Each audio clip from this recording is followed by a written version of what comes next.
Are your garage doors currently squeaking? Well, here's a tip that I have that'll help with that problem. I use this stuff called garage door lubricant blaster and put it on the tracks, and it works like a charm now. Let's have a look. Each roller here, you just spray the lubricant on each one. On this side, it's got a total of 5. Some garage doors may be different.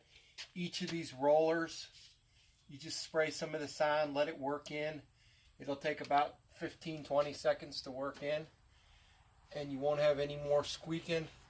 It'll go up and down real good.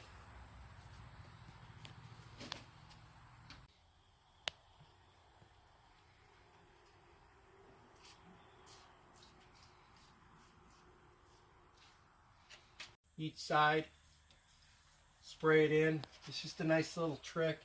It'll keep your garage door doing it freely. I do it, usually put it on about every 6 months just to keep the tracks flowing freely. Nice little quick tip to help your garage door stay maintained.